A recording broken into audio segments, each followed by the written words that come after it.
मकर संक्रांती संपूर्ण माहिती. मकर संक्रांती हा भारताचा मुख्य सण आहे.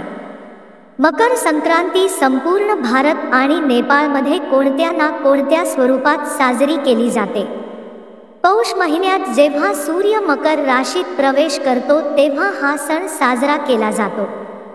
सध्याच्या शतकात हा सण जानेवारी महिन्याच्या 14व्या किंवा 15व्या दिवशी येतो. या दिवशी सूर्य धनु राशी सोडून मकर राशीत प्रवेश करतो. तामिळनाडूमध्ये हा सण पोंगल म्हणून साजरा केला जातो, तर कर्नाटक, केरळ आणि आंध्र प्रदेशमध्ये याला फक्त संक्रांती म्हणतात.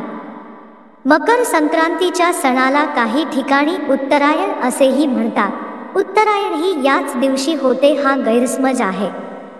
पण मकर संक्रांत ही उत्तरायणापेक्षा वेगळी आहे.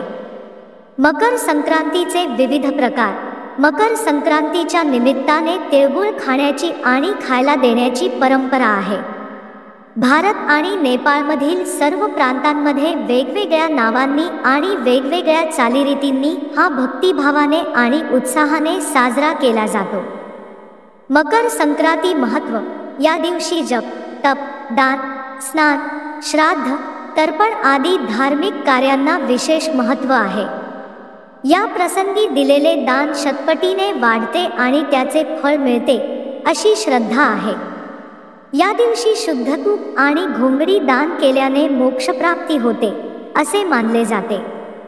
मकर संक्रांतीच्या दिवशी गंगेत स्नान करणे आणि गंगेच्या तीरावर दान करणे अत्यंत शुभ मानले जाते.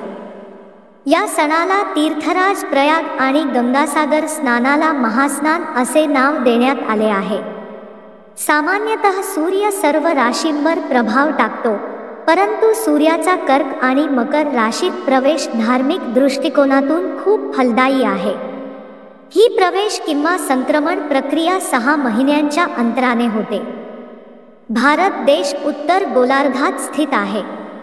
सामान्यतः भारतीय पंचांग पद्धतीच्या सर्व तारखा चंद्राच्या गतीच्या आधारावर ठरतात, परंतु मकर संक्रांती ही सूर्याच्या गतीनुसार ठरते. मकर संक्रांती धार्मिक महत्त्व. मकर संक्रांतीच्या निमित्ताने भारताच्या विविध भागात आणि विशेषतः गुजरातमध्ये पतंग उडवण्याची प्रथा आहे. असे मानले जाते की या दिवशी भगवान भास्कर स्वतः त्यांचा मुलगा शनीला भेटण्यासाठी त्यांच्या घरी जातात. मकर राशीचा स्वामी शनिदेव असल्याने हा दिवस मकर संक्रांत म्हणून ओळखला जातो. मकर संक्रांतीच्या दिवशी गंगाजीने भगीरथाच्या मागे जाऊन कपिल मुनींच्या आश्रमातून जाणाऱ्या समुद्रात भेट दिली होती. मकर संक्रांतीला तिळगुळाचं महत्त्व. तिळगुळ घ्या आणि गोड गोड बोला. यामागील शास्त्रीय कारण म्हणजे तीळ आणि गुळ हे उष्ण पदार्थ आहे आणि थंडीमध्ये शरीराला उष्ण आणि स्निग्ध पदार्थांची गरज असल्यामुळे यावेळी तिळगुळ बनतात आणि खातात. शिवाय या सणानिमित्ताने कटू आठवणींना विसरून गोडवा भरण्याचा प्रयत्न केला जातो.